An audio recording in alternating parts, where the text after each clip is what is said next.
Former United States Senator Rick Santorum is co-founder of Patriot Voices, a grassroots and online community of Americans from across the country committed to restoring the American dream for hardworking families. In 2012, Senator Santorum was a candidate for the Republican nomination for President of the United States, where he was the Iowa Caucus winner. He won 11 states and nearly 4 million votes during the primary process.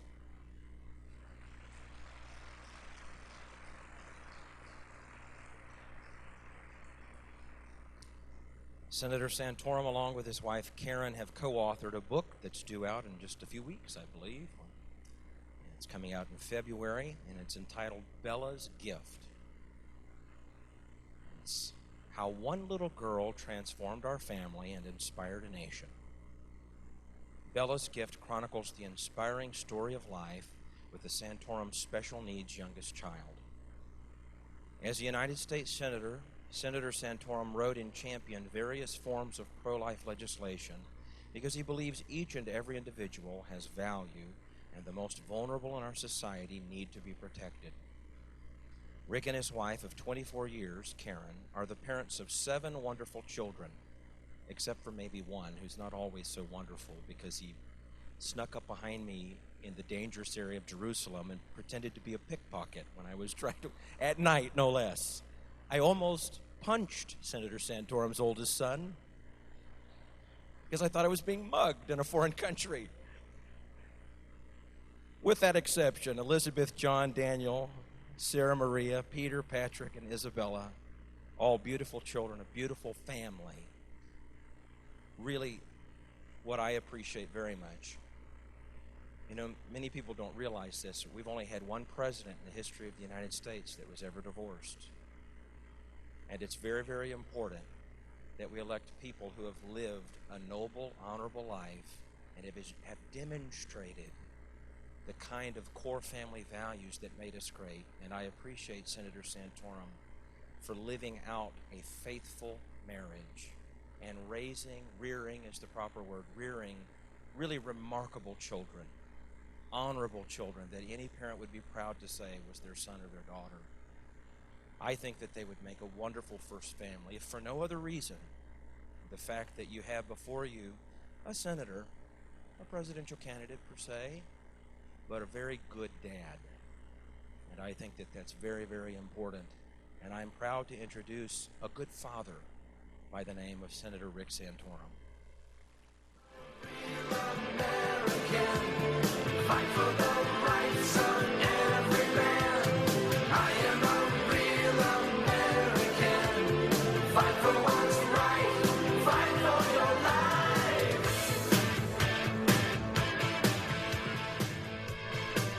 Thank you very much, Pastor Kerry. It's just an honor to be back here at Cornerstone. I just so thrilled to be with you and to so many people here standing up for life. I had the privilege of being in Washington a couple of days ago for the March for Life. You may not have heard there was a March for Life because the media didn't cover it, but there was 500,000 people there. Name any other event where 500,000 people show up in Washington, D.C., and it's treated as if it's just, a few people moaning about life again. But it was inspiring. It takes a long time. If you've never been, I encourage you to go. It's inspiring to go because what you see are people who are passionate, and it's an overwhelmingly young group of people. Overwhelmingly young group of people, and predominantly women. So much for the war on women. So much for we're losing the battle on life, when in fact, this generation, the millennial generation, is more pro-life, according to the polls, than their parents are. Why is that the case? It's the case because they're a visual generation and they can see the truth. The truth always wins. It may not win today or tomorrow, but in the end, it always wins. And young people are seeing the truth. My son held a sign as he marched, and he said, the sign said, 40% of my generation is missing. They see the truth that they were simply a survivor, that they could have been just like the other 40%. It would only take a moment for a mom to decide that they didn't want that child at any time in America during that 9 months for their life to be extinguished. And so I want to thank you for being here in Siouxland today, for being here at Cornerstone, for standing up for life. My dear friend Sam Clovis made me think again. He talked about having someone who has the courage to stand up for life. It's not easy to do. When you stand for life, you are criticized by the media. You are called all sorts of names, conservative being the nicest of them. But when I was elected in the House of Representatives, it reminded me I was pro-life, but I didn't have any courage. I was like 99% of the members of Congress. You're seeing some of the fruits of this today, who say they're pro-life, who basically vote pro-life, but by and large never want to vote on anything. So they can just go back and tell you they're pro-life and then try to go to Washington, D.C. and keep their head down. This is unfortunately most members of Congress, most members of the Iowa legislature. I can tell you as someone who felt that way, because every political consultant tells you the same thing. Don't talk about these issues. Don't vote on these issues. If you can stay away from them, you're better off. Because the more you talk about them, then you draw fire. Well, what Steve King said was right. Because for me, the transformation came from a personal experience. I always tell, and I don't have time today to give my testimony, but I'm very happy to, and I have on many occasions given my testimony, inside and outside of churches, about how I came to the United States Senate and found the Lord. Most people think he doesn't hang out there very much. And if you look at the results, you'd probably have good reason to think that. But he's there, as you all know. You'd be amazed how many ministries are on Capitol Hill. Did you know, of course, we have a chaplain who says a prayer every day to open the Senate and the House for that matter. There are Bible studies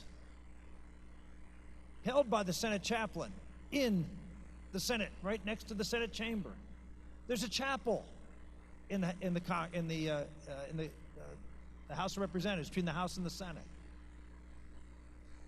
Faith is very much alive there, very much moving there, and it had a huge impact on my life.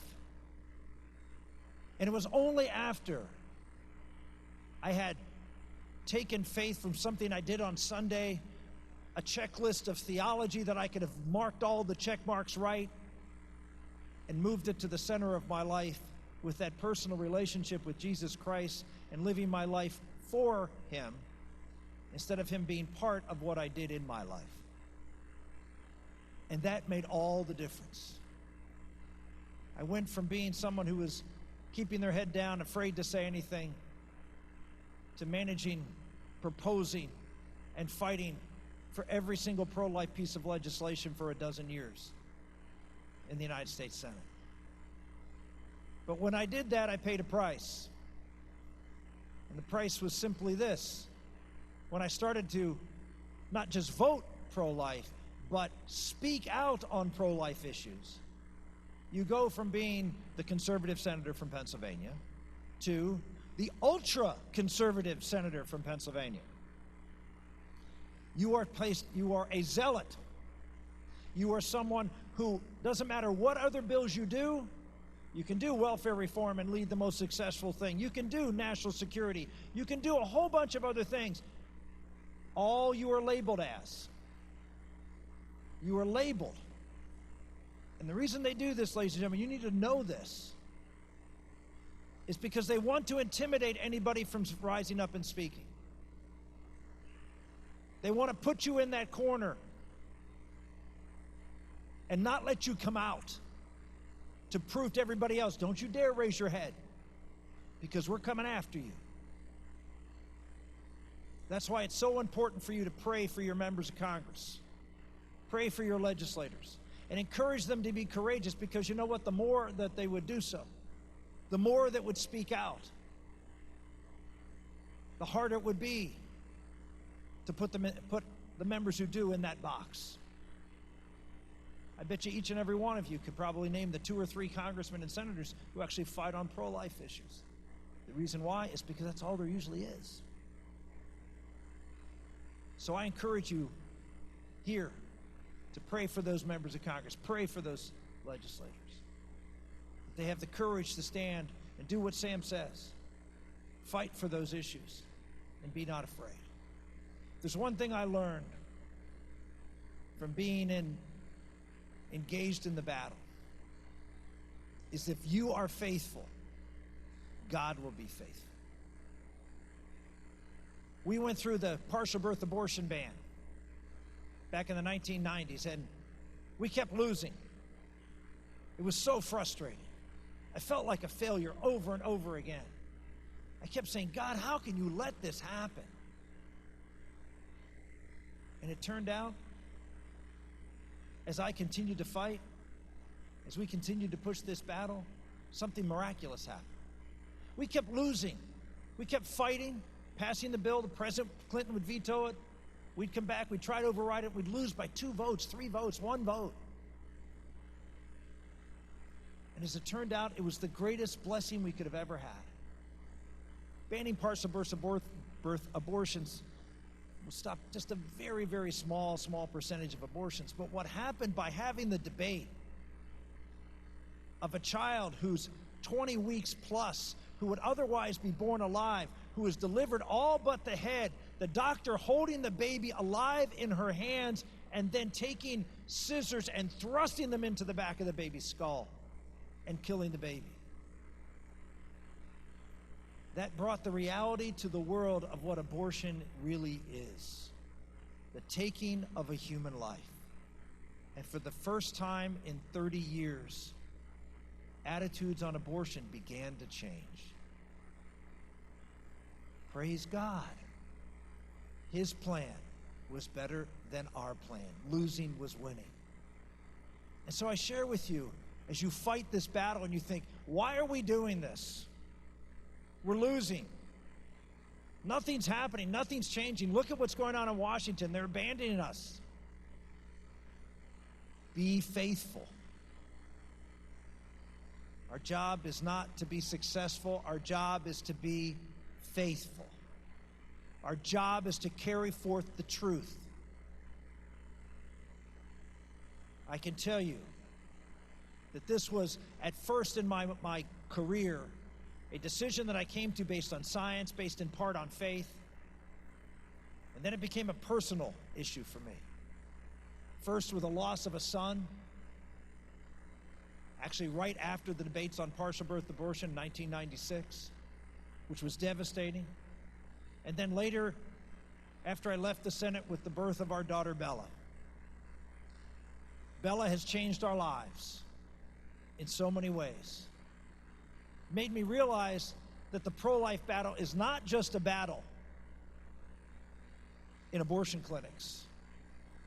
It's the battle in hospitals all over this country to make sure that children who are disabled get treated with the same dignity and standard of care as other children. The same with end-of-life issues. We have a culture of death in this country, a culture of utility.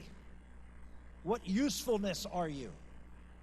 That comes directly from the culture of death that is abortion.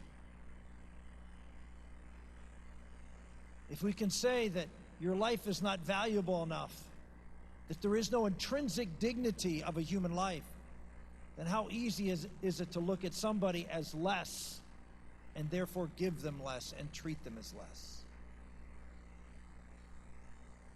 Abortion is the cancer at the core of every evil in our society. because it devalues the most essential thing in our society.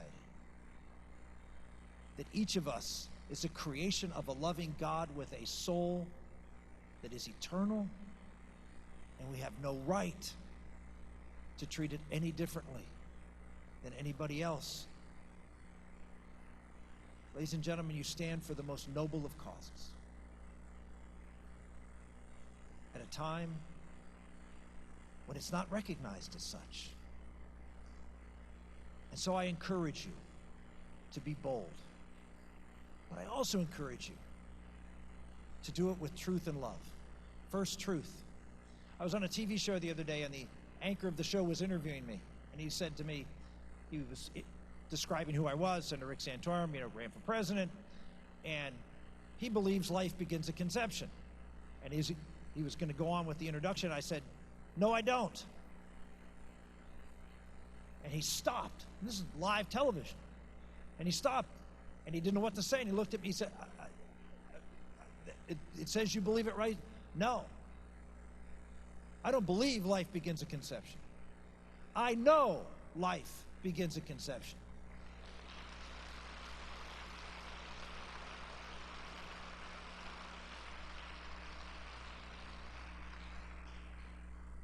Life beginning at conception is not a belief. It's not an article of faith. So don't let them put that issue as an article of faith. It's not a religious belief. It is a scientific fact.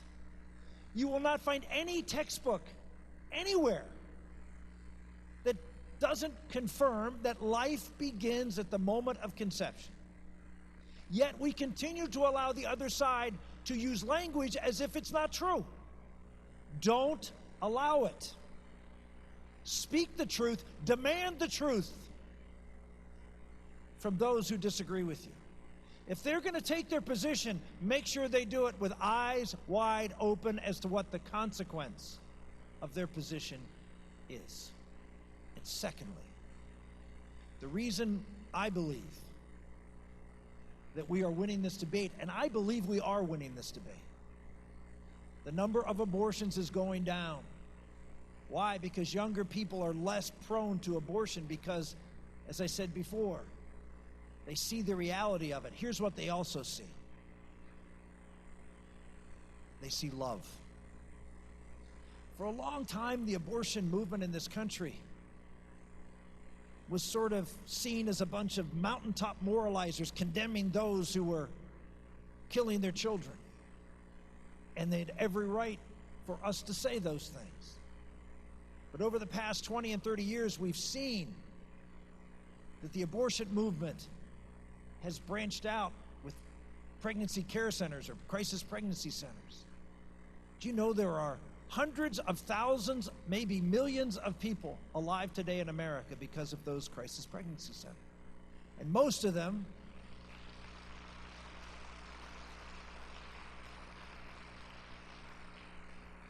and a lot of those children are millennials who know they are alive because someone dared to love. Someone dared to reach out to a woman in crisis and give God's love to them. And say, we love you, we will accept you, we will support you. No matter what decision you make, we are here for you. Try a Planned Parenthood clinic saying that. But our movement isn't about dollars and cents and getting people to kill their children. No, our movement is about loving mothers and fathers and grandmothers and grandfathers and the child. We all know, Pastor will tell you, the truly most transformational thing is the love of Jesus Christ. And that's what this movement is now all about. It is about embracing those who have been lied to by society, have been abandoned by partners, or parents, or friends who feel isolated and alone. And we are that ray of light. You are involved in a good cause. A cause that is a transformative one for our country.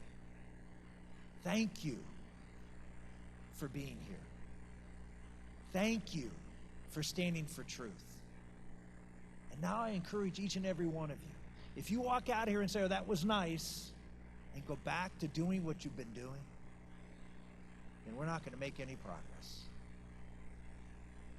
One of my favorite authors is a guy named G.K. Chesterton.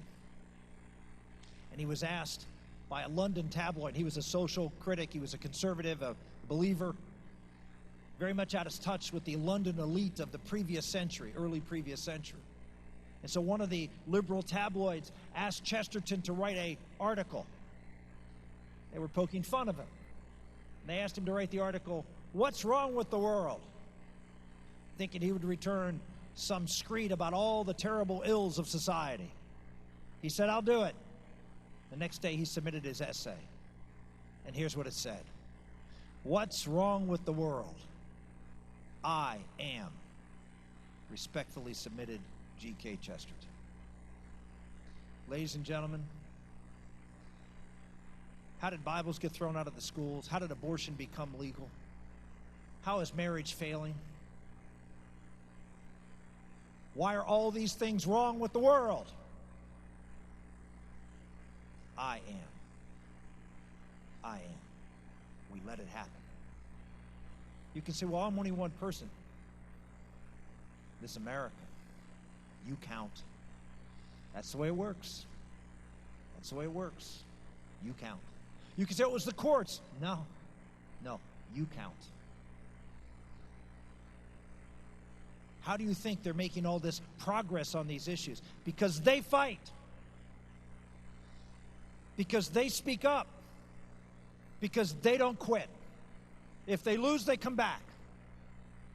We haven't even lost the marriage issue, and we're giving up.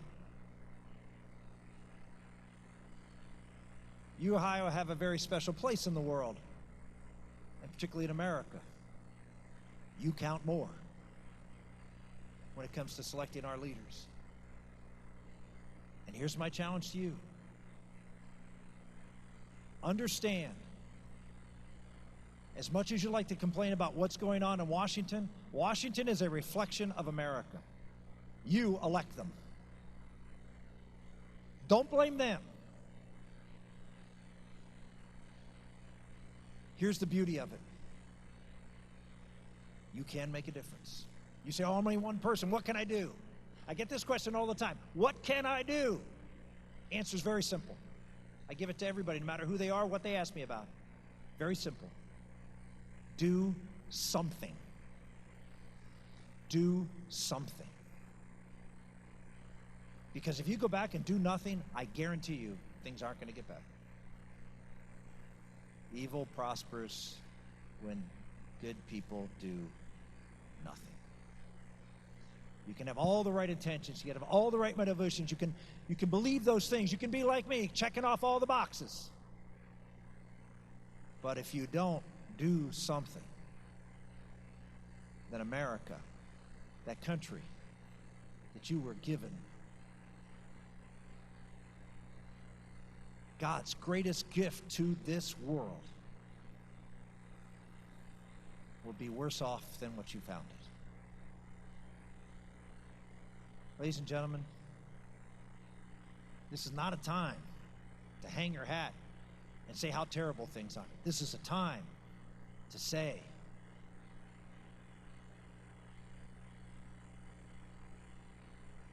I can make a difference. I can speak the truth. I can be an instrument of God's love in the world. And I can make America great. Thank you, and God bless you. Real American, fight for the